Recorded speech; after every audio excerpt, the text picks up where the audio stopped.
Reiniciamos a última parte deste primeiro dia da Class 2024, agora trazendo um estudo de caso, fortalecendo a segurança das operações no setor elétrico. E para trabalhar esse assunto com todos vocês, teremos 3 convidados.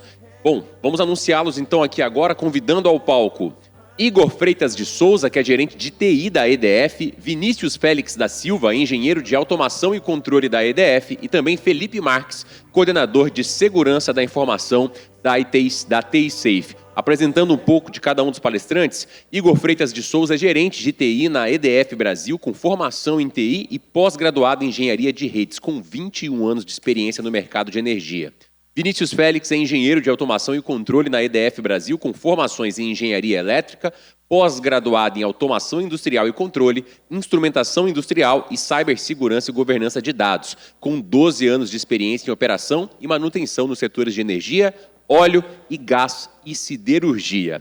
Felipe Marques é formado em cibersegurança, atualmente cursando engenharia mecatrônica. Atua na equipe do ICS SOC da TI Safe com implementação, monitoramento e resposta em ambientes industriais. Atualmente, realiza estudos de análise de malware e engenharia reversa de malware em laboratório. Com vocês, então, a palestra dos nossos 3 palestrantes. Por favor, fique à vontade, o palco é seu. Muito obrigado. Boa tarde, pessoal. Iniciar agradecendo aqui a TI Safe pela oportunidade de a gente estar aqui compartilhando a nossa experiência, né, no fortalecimento da cibersegurança industrial lá na EDF. Fui apresentado, me chamo Igor, sou gerente de TI da EDF. Vou falar um pouco aqui por que eu estou aqui, apesar de não ser da TO, ser da TI, e por causa do histórico. Então, aqui, para falar um pouco aqui dessa nossa jornada, que começou em 2021, com o gatilho que foi a regulação que foi implementada no Brasil, tanto da ONS quanto da ANEEL, relativa especificamente sobre cibersegurança industrial, que impulsionou a gente a começar essa jornada aí.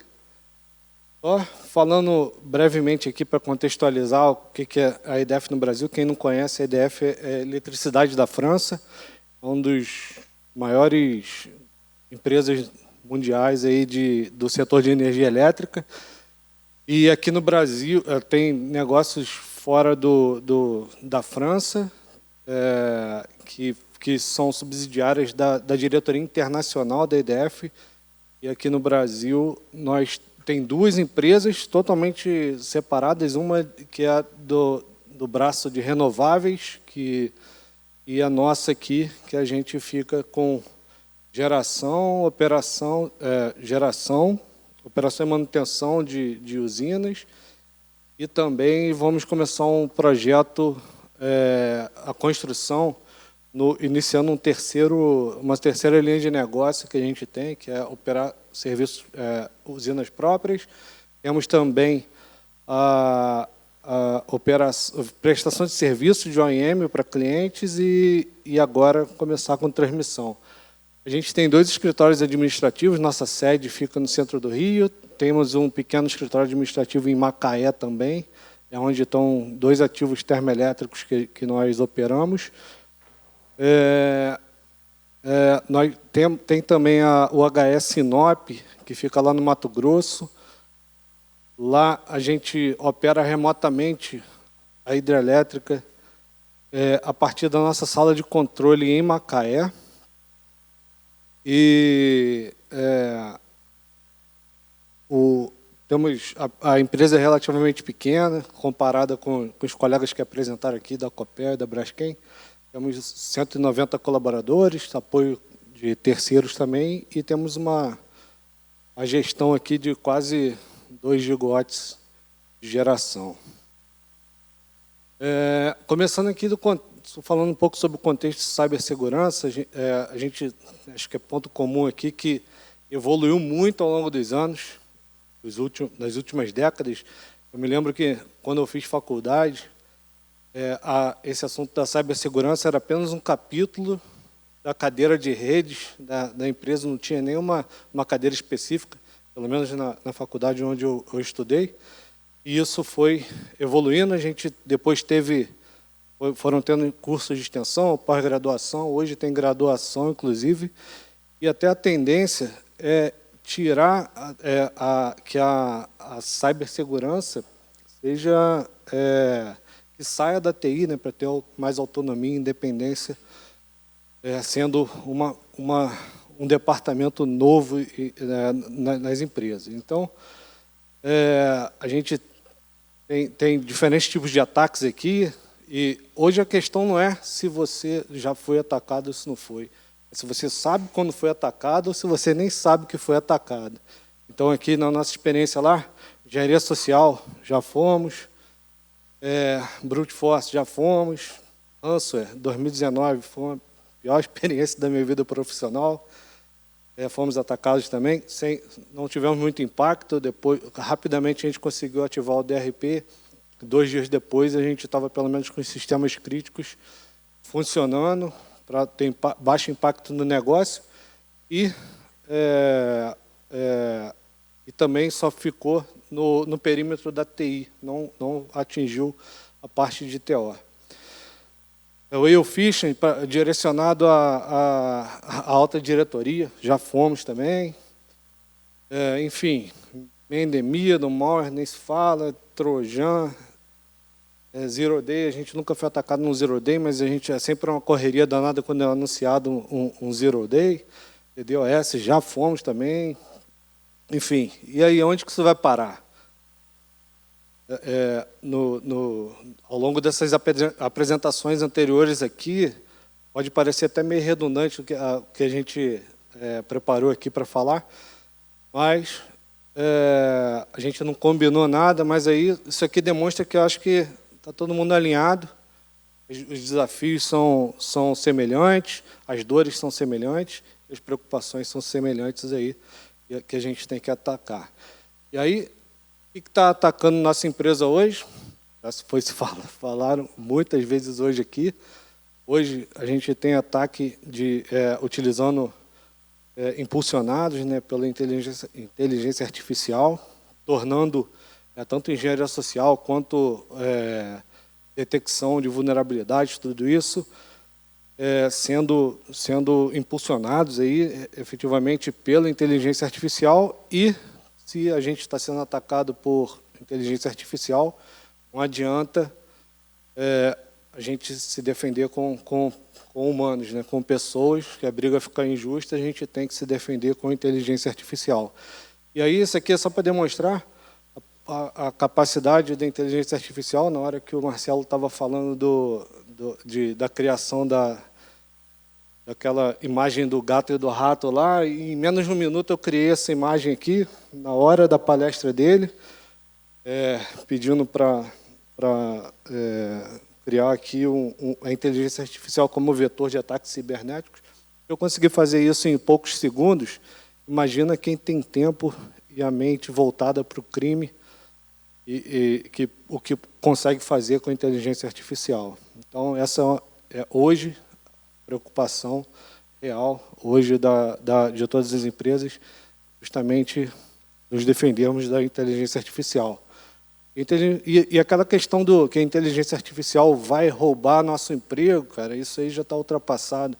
A inteligência artificial hoje tem potencial de encerrar os negócios da nossa empresa e acabar com o emprego de muita gente simultaneamente. E aí, o contexto regulatório, não vou voltar a falar aqui o que é. A gente sabe que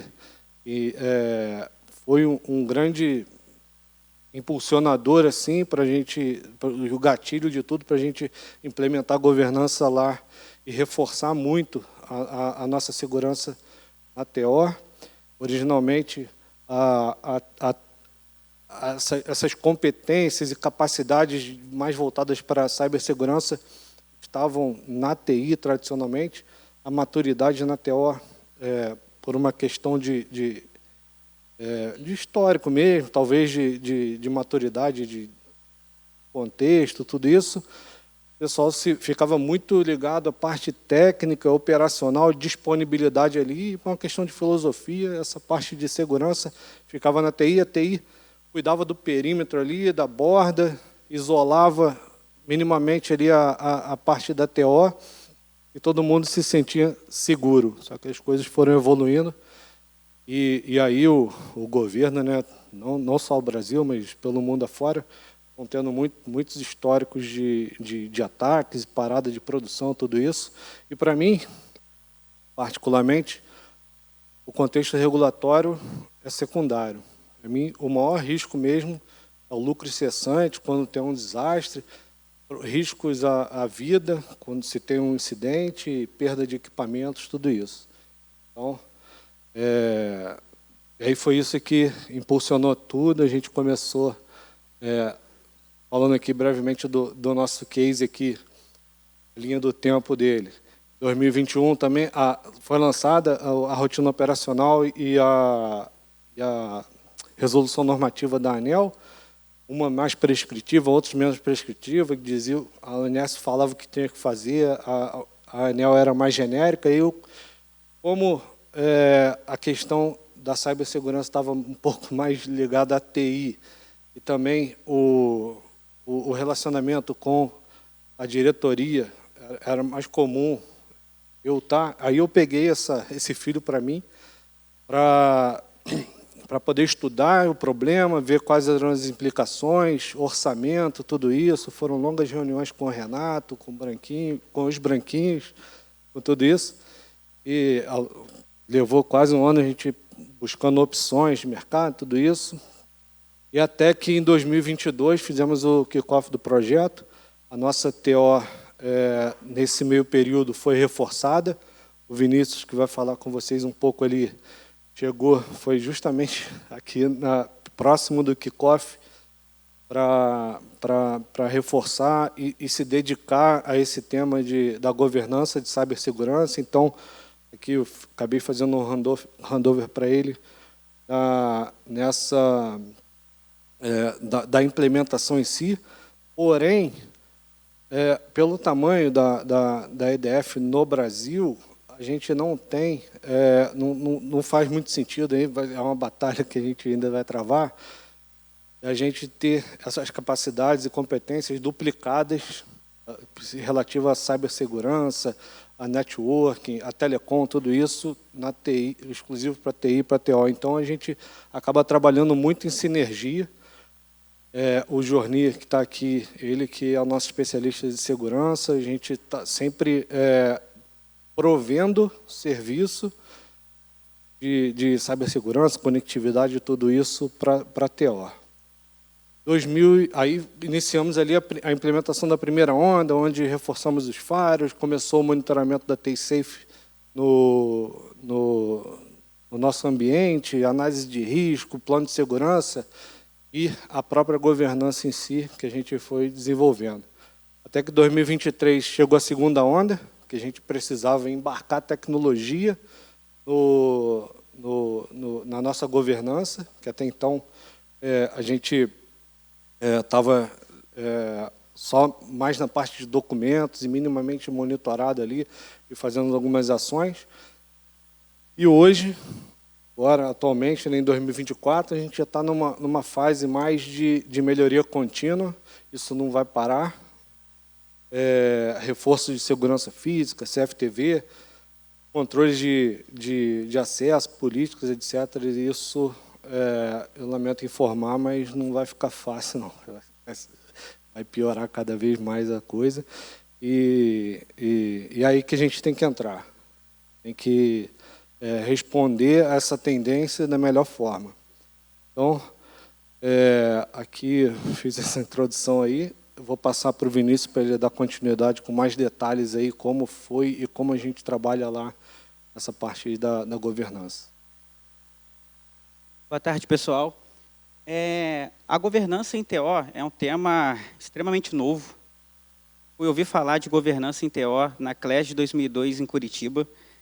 Quando a gente fala de governança, a gente pensa na governança em TI, né? A TI ela tem uma estrutura já muito bem definida, pessoas, procedimentos, Então, por exemplo, na EDF, a gente tem uma estrutura completa de TI, você tem gerente, coordenadores, especialistas, mas quando a gente vai falar de tecnologias de operação, o que você tem? Um técnico de automação, um analista de automação numa hidrelétrica ou numa térmica, que ele está abaixo de um supervisor de instrumentação, controle e elétrica. É essa que é a equipe que você tem, quando a gente fala de operações. E aí, como é que a gente vai conseguir seguir com todos esses procedimentos uma governança onde você tem muito poucas pessoas trabalhando com isso? Então, quando a gente foi desenhar esse escopo de governança, pensar no projeto, a gente olhou para os ativos que a gente é responsáveis. A gente tem, por exemplo, a UTE Norte Fluminense com 20 anos de operação, sistemas extremamente legados. A gente tem Sinop e a EDF, ela é societária, um ativo hídrico com 5 anos de operação. E a EDF também ela é responsável pela operação e manutenção da UTE Marlim Azul, que é um ativo que entrou em operação há 6 anos. Então, essa governança ela deveria ser aplicada em todos esses sites. E aí a gente fala de 3 empresas diferentes, EDF Brasil para a UTE Norte Fluminense. A gente fala de Sinop Energia, que é a empresa que controla a usina hídrica, e Arca Energia, que é para a UTE Marlim Azul. Então, com 3 empresas, uma mesma governança que a gente precisava aplicar. Então, o primeiro passo que a gente pensou foi na capacitação, na conscientização dessas pessoas. Porque se a pessoa não acredita que o ataque vai acontecer ou que isso é real, ela não vai dar valor ao procedimento ou para as tecnologias que a gente está implementando. Então, a gente conseguiu fazer o treinamento com mais de 100 pessoas do operacional, e isso inclui técnicos de OIM, operadores, sala de controle, coordenadores, toda a equipe de manutenção foi treinada, equipe de TI, equipe de TO, porque com a conscientização a gente consegue colocar o procedimento, a pessoa começa a respeitar, entende os riscos e os perigos que está envolvido. Então, esse foi o primeiro ponto. Quando a gente fala de desafios com a arquitetura, devido a esse tempo que as empresas têm em operação, o Norte Fluminense com 20 anos, equipamentos extremamente legados, equipamentos que já foram feitos upgrades, você perdeu durante o tempo toda uma documentação que não foi asbiltada. Quando você chega em Sinop com 5 anos de operação, que já está com uma operação mais consolidada, uma estrutura mais bem definida, é mais tranquilo de fazer o trabalho. Quando você vai para Marlim Azul, que entrou em operação há 6 meses, onde tudo é novo, ao mesmo tempo você não tem ainda determinados backups, você não tem a documentação asbiltada, então você não pode confiar naquela documentação na hora que você vai fazer, por exemplo, uma implementação de um firewall. Você precisa ir a campo, cabeamento, e a partir disso você redesenhar até você ter aquela documentação completa. Na nossa governança de cibersegurança, a gente trabalha 3 pilares principais. Gestão de ativos, gestão de backups e continuidade de negócio. Mais cedo, durante a apresentação do responsável da Tenable, que ele falou exatamente desses pontos, a gente ficou bem feliz com isso, porque a gente entende que a gente está no caminho correto, no caminho certo, de se fazer cibersegurança. E quando a gente fala de gestão de ativos, a gente partiu para o primeiro item, foi fazer um inventário completo de tudo que a gente tem de automação instalado no nosso campo. Então, os técnicos foram a campo, abriram o painel, listaram tudo que se tem. Por quê? Quando a gente fala de gestão de ativos de automação, a gente precisa pensar também no que vamos ter de sobressalente, qual que é a criticidade daquele equipamento para a operação. Porque, no final do dia, a gente da operação precisa entregar disponibilidade. A TI trabalha muito forte a confidencialidade. A TO precisa que o equipamento esteja disponível para a gente poder gerar energia, que é o elemento final que a EDF entrega para o Brasil. Então, com isso, quando você tem uma lista completa de todos os equipamentos, você consegue ter a maturidade desse item. Você tem que buscar essas informações, caso você não tenha, por exemplo, um Nosome, um CloudRoutine instalado. Então, você vê se o seu ativo é um ativo maduro, se ele está em fase de fim de ciclo de vida. E o fim de ciclo de vida ele marca um momento extremamente importante para a manutenção desse ativo. Por quê? Ou você vai trabalhar um upgrade, ou você vai trabalhar um reforço de sobressalente. quando a gente fala de automação, elétrica, enfim, é extremamente difícil você fazer um upgrade. Então, é mais fácil você fortalecer o que você tem de sobressalente, porque caso você tenha algum problema, você consegue ainda retomar aquele ativo. Né? E a avaliação de criticidade. Por quê? É extremamente difícil a gente chegar aqui e falar que a gente vai comprar tudo que a gente precisa ter de sobressalente. Sabe? Não tem dinheiro para isso. Né? É isso que o seu gerente vai te passar. Só que, quando você faz uma avaliação de criticidade do seu ativo, por exemplo, você pega um equipamento que ele é redundante e um equipamento que não é redundante. O equipamento redundante, para mim, ele não é um equipamento extremamente crítico. Eu prefiro trabalhar com o sobressalente do equipamento que não é redundante. Então, você pode utilizar ferramentas como o FEMEA para poder definir essa criticidade do ativo. Depois que a gente definiu quais são os equipamentos, listou tudo isso, a gente precisa trabalhar qual equipamento tem backup, como que a gente vai gerenciar esses backups. A gente sabe muito bem que quando a gente olha para equipamentos legados, diversos equipamentos não geram arquivos de backup. Só que não é por não gerar um arquivo de backup que você não vai ter um backup daquela configuração. Então, diversas vezes a gente acessou o equipamento, tirou o print da configuração e salva isso. Por quê? Você tem esse equipamento no estoque. Então, se o seu equipamento que está ativo ele falha, e você não tem, de fato, um arquivo de backup para poder carregar ali, porque a tecnologia dele é extremamente legada, você vai utilizar desses prints das configurações para poder colocar esse equipamento em operação de novo. E aí, quando a gente fala de backup, é extremamente comum, né, na automação você ter um laptop para você acessar todos os seus equipamentos de campo, e aí envolve PLC, IHM, switch, firewall, enfim. E o primeiro local onde o seu arquivo de backup vai estar instalado é nesse computador.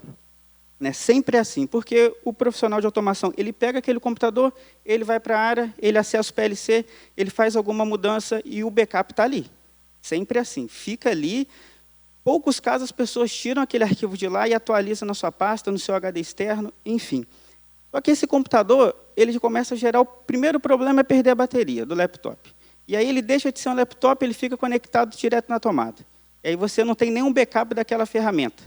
E aquela ferramenta, ela possui todos os softwares de aplicação instalados, com as suas respectivas licenças, e você não pensou ainda em como ter um outro equipamento desse.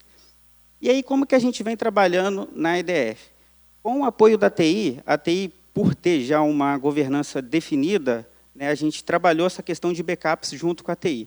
Então, todos os arquivos de backup, eles vão para o servidor da TI, que é o servidor de Macaé. A equipe de TI utiliza o Vim Backup para poder criptografar e fazer com que esse backup fique cyber-resiliente. Isso foi solicitado pela EDF França, pela divisão internacional, então ele tem que ser cyber-resiliente. A partir disso, ele é replicado para o servidor do Rio e depois ele vai para a Amazon. Então, essa questão de backup para a gente é extremamente importante. Então, a gente viu que a gente sabe todos os equipamentos, o que tem que ter de backup, e o próximo passo é testar esse backup. Por quê? Em muitos casos, você tem o backup, você tem o sobressalente, mas você não sabe como recuperar aquele equipamento, como colocar esse equipamento em operação novamente. Porque se você olha, por exemplo, esses exemplos, você tem um PLC da Siemens, você tem um IED da Siemens, e esses equipamentos eles são extremamente robustos. Às vezes, durante muito tempo, você nem toca naquele equipamento, por exemplo, um IED, você não faz alterações em IED. Então, você não vai saber como recuperar aquele arquivo, como subir aquele backup. Então, os testes em bancadas são fundamentais para que você possa ter a certeza que o seu backup está ok, que o seu equipamento sobressalente, você ligou, ele está funcionando, e aí, o que vai acontecer? Pode ocorrer diversos problemas com isso. Você vai tentar fazer, não vai conseguir, e no momento de teste é exatamente o melhor ponto para você aprender, documentar e criar os procedimentos para isso. Então, a gente vem fazendo isso, a gente fez mês passado na Norte Fluminense com o Calegari, a gente já tem planos para poder fazer em Sinop e Marlem Azul. Então, assim, isso é fundamental, você testar o seu arquivo de backup, porque em caso de incidente cibernético ou não, você vai saber como recuperar. Na EDF, a gente trabalha muito em conjunto com a TI. Se a gente for contar São 3 ativos e 4 profissionais de automação, né, contando comigo. Então, a gente não tem braço suficiente e nem a expertise que a TI tem. Então, a única maneira que esse projeto conseguiu avançar, tudo que a gente fez hoje, é porque a gente tem o suporte da TI e trabalha em conjunto com eles. Existem diversos conhecimentos da TI que a gente consegue colocar na TO, né? O backup veio completamente da TI. Todas as reuniões que a gente faz com a TSafe para poder fazer revisão de regra de firewall ou aplicação de uma nova política, a equipe da TI trabalha em conjunto, né? O Jorni, a gente chama ele todo dia para poder participar dessas reuniões. O Cleverson também, quando a gente vai definir essa questão de políticas de backup. Porque quando a gente não tem esse conhecimento extremamente aflorado, a gente precisa, de fato, buscar ajuda, e esse trabalho é em equipe, né? É um trabalho feito, né, a mais de 4 mãos, porque tem a equipe da TI, da IDF, tem a equipe da TSafe, tem a equipe de TO. A gente, na IDF, trabalha, né, da mesma maneira que a TSafe trabalha, né? A TSafe é uma parceira nossa desde o início do projeto. Então, a gente tem tecnologias que foram implementadas, né, em todos os sites. A gente não utiliza o mesmo firewall, né, o mesmo fabricante e modelo de firewall no outro site, então são fabricantes diferentes. Então, a gente tem Palo Alto, FortiGate, a gente tem Cisco. Então, cada um dos sites utiliza um fabricante específico, porque caso você tenha alguma vulnerabilidade em um determinado fabricante, ele não vai afetar todos os seus ativos, né? Então, isso é muito importante. A gente está em fase final de implantação do Nozomi. Nós implementamos o EDR Kaspersky em todas as estações que não possuem EDR. Por quê? Por exemplo, o Norte Fluminense utiliza a Siemens como sistema de controle principal. A Siemens já tem seu EDR próprio. Eu não posso simplesmente desinstalar o EDR que a Siemens recomenda para instalar o Kaspersky. O mesmo vale para a Schneider e Marlin Azul. Então, a gente segue trabalhando com as recomendações da TSafe, mas também a gente tem que respeitar o que o fabricante do equipamento impõe. Então, isso é, de fato, muito interessante. Procedimentos. Foram criadas todas as políticas de procedimentos pela TSafe em conjunto, plano de resposta a incidente, política de hardening, gestão de acesso. E para cada site a gente teve que trabalhar uma determinada particularidade. Mesmo a governança sendo única para todos eles, cada site tem seus equipamentos específicos, uma infraestrutura de instalação específica, então isso foi trabalhado. A gente deixa no meio aqui as pessoas, por quê? As pessoas, em geral, é o elo mais fraco, né? Você pode trabalhar com tecnologias, com procedimentos, mas se as pessoas não respeitarem isso, né, ela vai deixar seu ativo, a sua infraestrutura extremamente vulnerável. E com o treinamento que foi feito de capacitação na TSafe, né, como eu disse anteriormente, a gente treinou mais de 100 pessoas, né, um treinamento de 20 horas, não é um treinamento fácil de fazer. Não dá para simplesmente passar e depois fazer a prova. Então, assim, a pessoa tem que, de fato, prestar atenção no treinamento para conseguir passar nele. Isso gerou benefícios muito positivos, né? As pessoas hoje têm consciência que ele não pode simplesmente conectar um pendrive numa estação. Ele tem que passar pelo antivírus da TI antes, uma outra estação que tem um Kaspersky, para depois ele conectar o pendrive. Então, isso, né, apesar de ser algo extremamente simples, né, quando eles têm dúvidas, eles entram em contato com a gente. E entrar em contato com a gente para poder tirar uma dúvida com relação a isso, mostra que o trabalho de conscientização funciona. Então, isso é um sentimento muito positivo que a gente tem, e o nosso trabalho de conscientização funcionou. O último passo que a gente trabalha aqui na governança, né, é a sinergia entre a EDF, TSafe e divisão internacional. Né? A EDF ela possui uma divisão internacional de cibersegurança, só que essa divisão ela trabalha TI. Há pouco tempo ela começou a trabalhar a parte de TO também. Então, a gente está entrando em contato com eles entram em contato com a gente também para buscar informações e para colocar, né, plano de ações que a gente deve seguir. Então, plano de recuperação de incidente a gente tem que fazer, que é uma recomendação da França, então a gente tem um timer para poder fazer isso. Por exemplo, divulgação de CERTs da IDF. CERTs são alertas de segurança que a França manda. Então, isso tem de todos os fabricantes possíveis, por exemplo, de PLC, IHM, IED, a gente recebe todos esses, e aí a gente caminha para a TSafe, e a TSafe faz as atualizações, por exemplo, de Firewall, FortiGate, que a gente fez no mês passado, que foi um Zero Day. Então, assim, a gente precisa seguir isso e responder a eles, caso aquele CERT não seja aplicável. Então, eu não posso simplesmente pegar aquele CERT e deixar de lado. Eu tenho que estar sempre respondendo a eles que é aplicado ou não. Se for aplicado, eu tenho que seguir a recomendação que está lá ou propor um plano de ação para eles. Então, essa sinergia que a gente tem entre divisão internacional, EDF e TISAFE, ela é muito importante para que a gente consiga, de fato, né, seguir com o nosso projeto.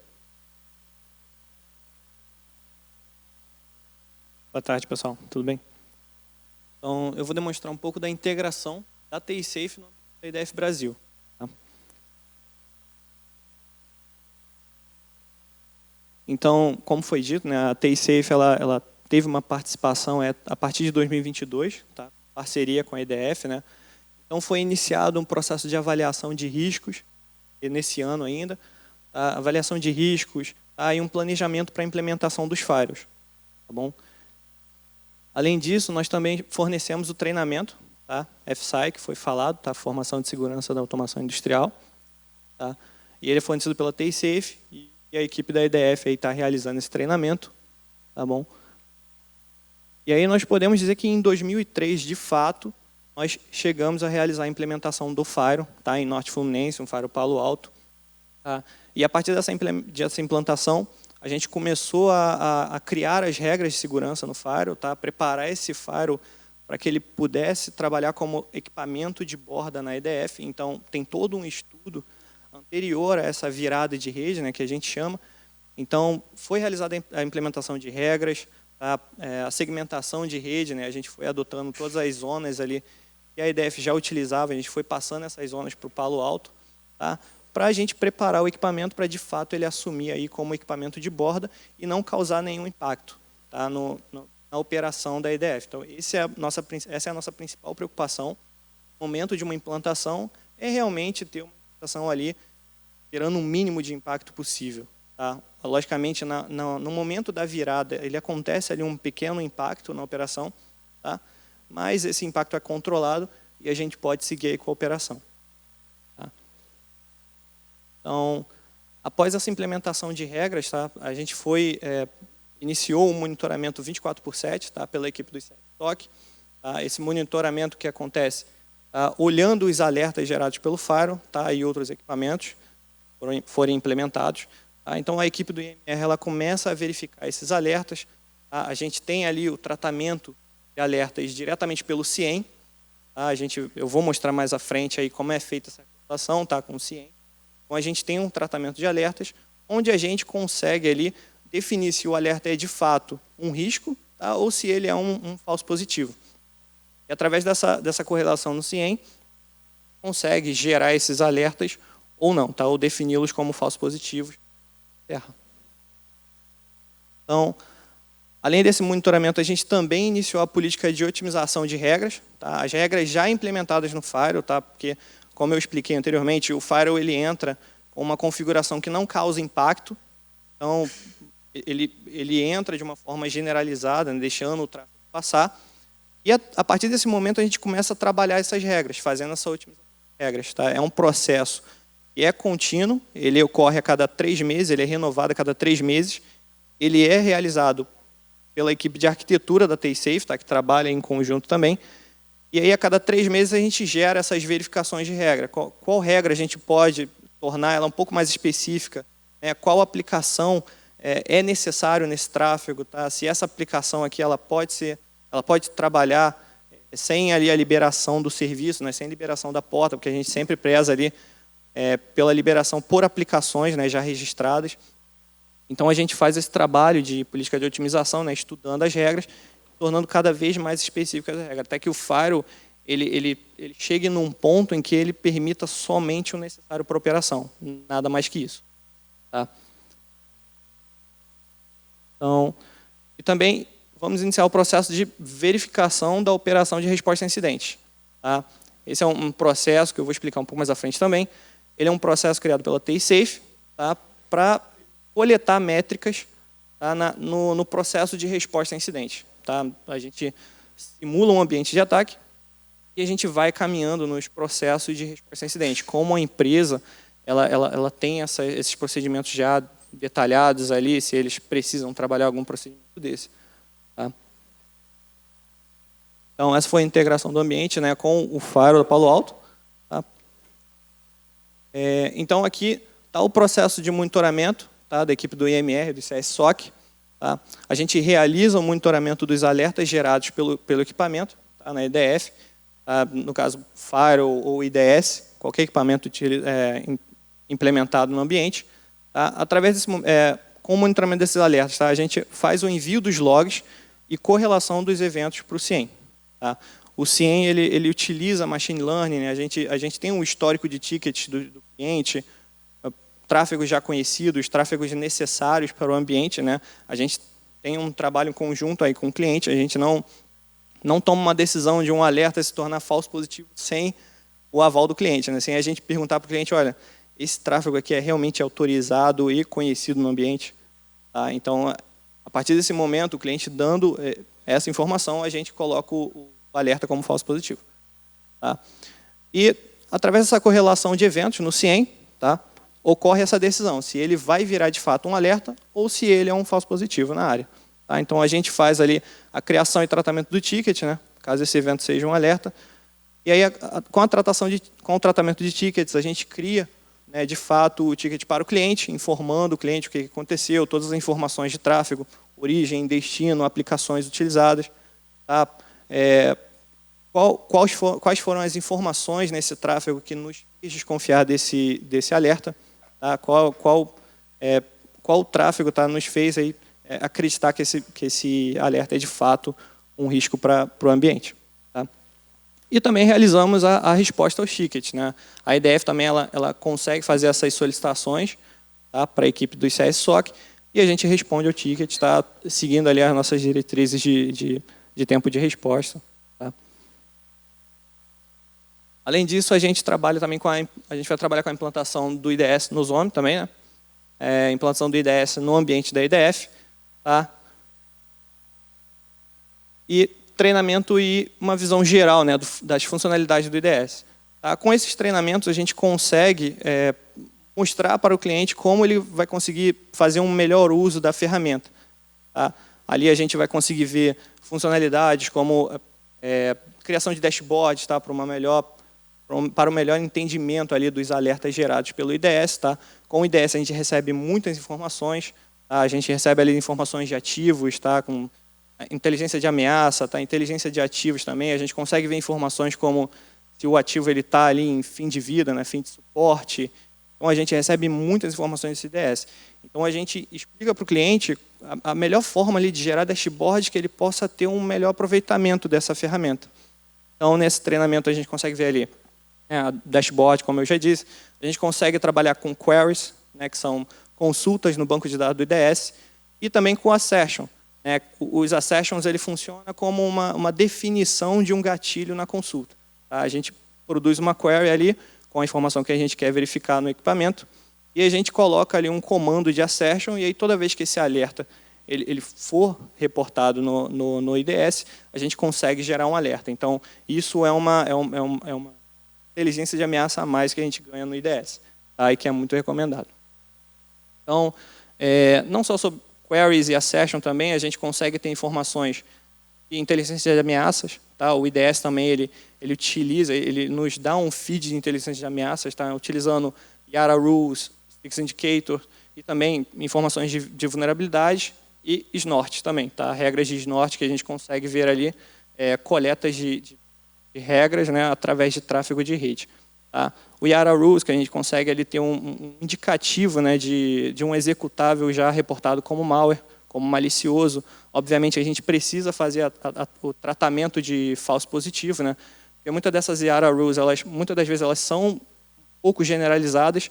Então, a gente encontra Yara Rules com condições, por exemplo, uma Yara Rules que pega um executável que tenha 500 KB e tem ali os magic bytes, né, correspondentes ao executável, e que tenha uma pequena frase, uma pequena string no seu executável. Essa Yara Rules, ela vai acabar coletando uma série de executáveis, que muitas das vezes não são executáveis maliciosos. Entendeu? Nós podemos encontrar Yara Rules que pegam notepads aí maliciosos, né, arquivos corrompidos de notepad, mas que muitas das vezes, quando a gente olha acabou pegando um executável que muitas das vezes é atualizado, entendeu? Não é malicioso, não é corrompido, mas ele acabou batendo nessas condições. Então, a gente precisa fazer essa tratativa também de falso positivo. Então, isso tudo é demonstrado nos treinamentos ali e visão geral do equipamento. Tá? Sticks Indicator, tá? Que é muitas das vezes ali um feed com uma série de hashes e observáveis, né, de arquivos corrompidos, né? A gente vê ali hashes, muitas das vezes tem falso positivo também, né? E a gente sempre precisa estar fazendo essa tratativa, tá bom? Então, o tratamento dos alertas gerados também, como eu expliquei, né, sempre fazendo essa tratativa, né, mostrando para o cliente, né, sempre trabalhando em conjunto com o cliente nas tratativas de falso positivo. Tá? O IDS ele gera muito alerta, mas a gente sempre precisa estar fazendo essa melhoria aí, esse ajuste contínuo no equipamento.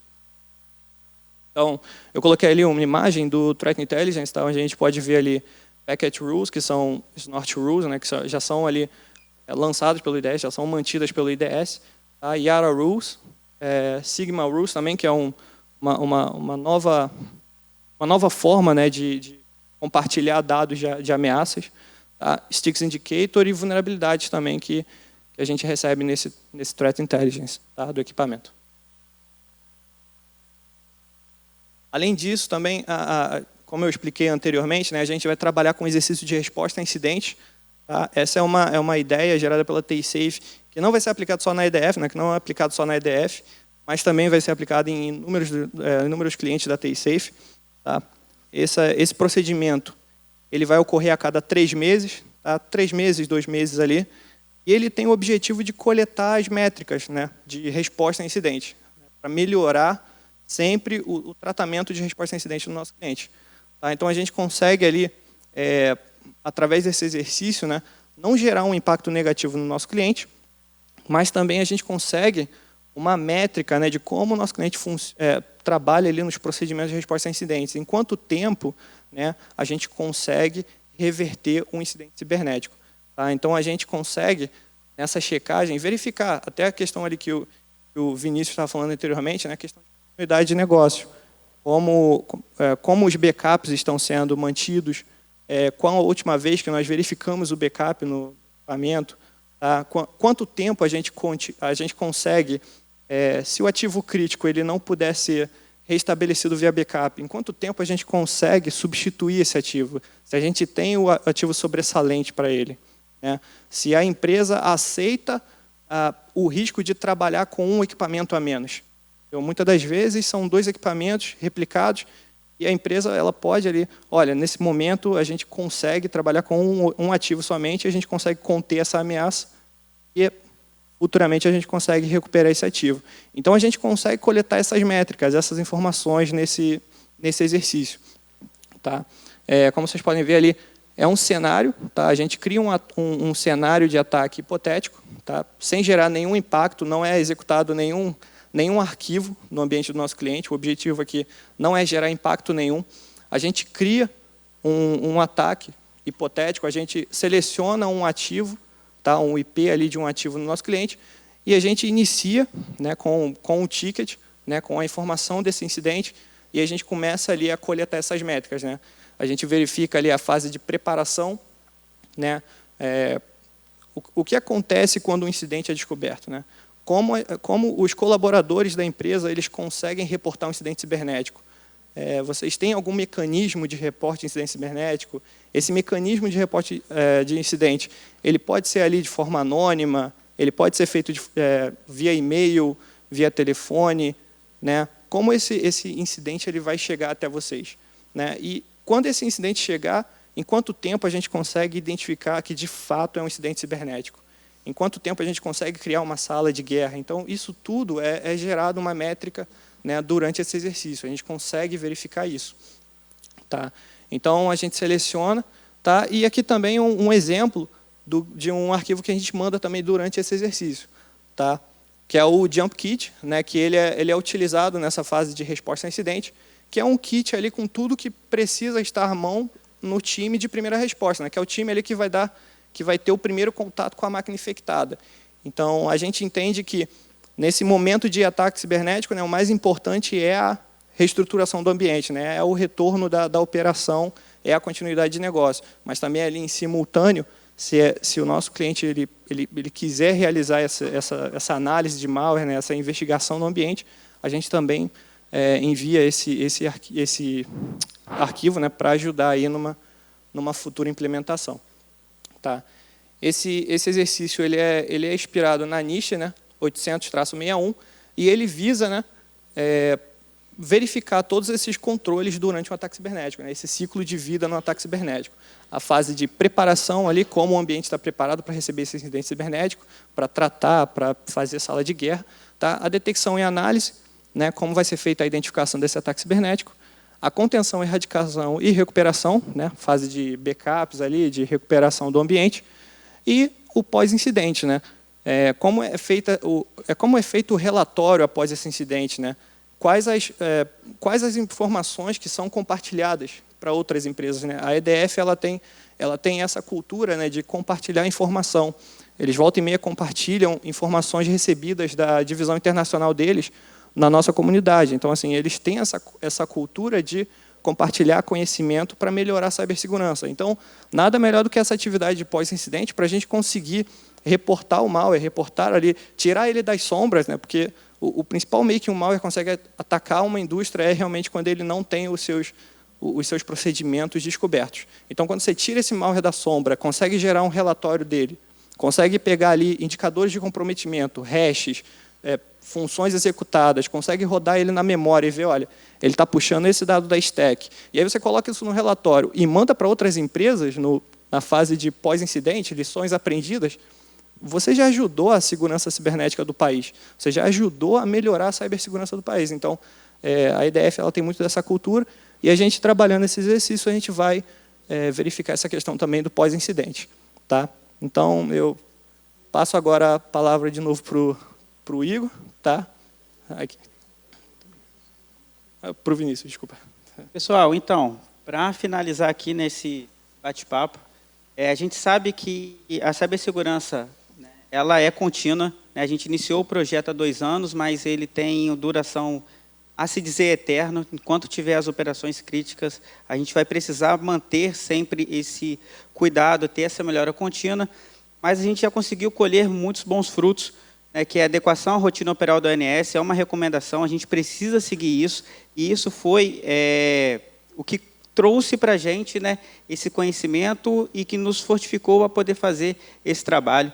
Hoje a gente sabe que a nossa equipe ela é muito mais bem capacitada quando a gente olha 2 anos atrás. Né? A integração entre TI e TO hoje na IDF é muito forte, então isso foi um ponto muito positivo. Né? Os nossos procedimentos, né, estão alinhados com normas nacionais e internacionais. E, por exemplo, hoje, quando a gente teve as palestras na parte da manhã, na parte da tarde também, deu para ver que a gente está no caminho certo. Então, esse foi um dos melhores resultados que a gente pode ter, que quando a gente trabalha aqui e traz o nosso trabalho e vê que todo mundo segue a mesma linha, então mostra que o caminho é certo, só que ele é demorado, ele demanda um bom tempo. E com o SOC da TaySafe, né, a gente tem um ambiente que é monitorado 24/7, e isso nos traz uma segurança muito grande. Então, era isso que a gente queria trazer para vocês. E aqui, só para concluir, o caminho não foi fácil, muita negociação, tudo isso. A gente chega para o board para falar que precisa de dinheiro para tecnologia, para cibersegurança, tudo isso. A gente tem que ter uma linguagem que eles entendam.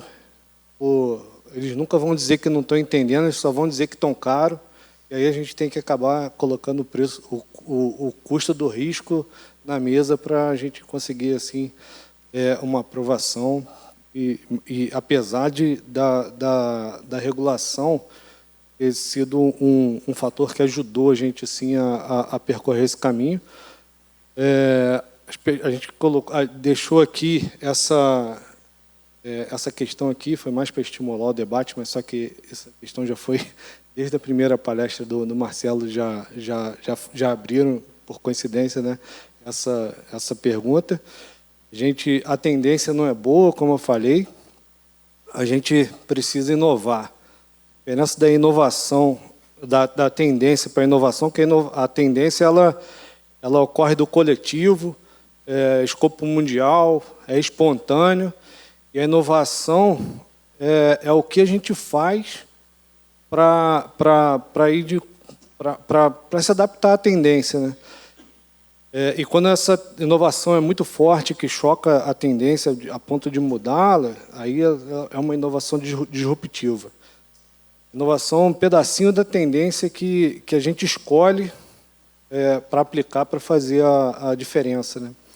E é nesse tom aí de filosofando, mais ou menos, que a gente encerra aqui, agradecendo mais uma vez a oportunidade aqui para a TI Safe. A gente vai estar aqui disponível aí no resto do evento, se alguém quiser contatar a gente aqui para tirar alguma dúvida, esclarecer alguma coisa, a gente está disponível. Agradeço a atenção de todo mundo e vamos seguir aí. Parabéns pelo evento.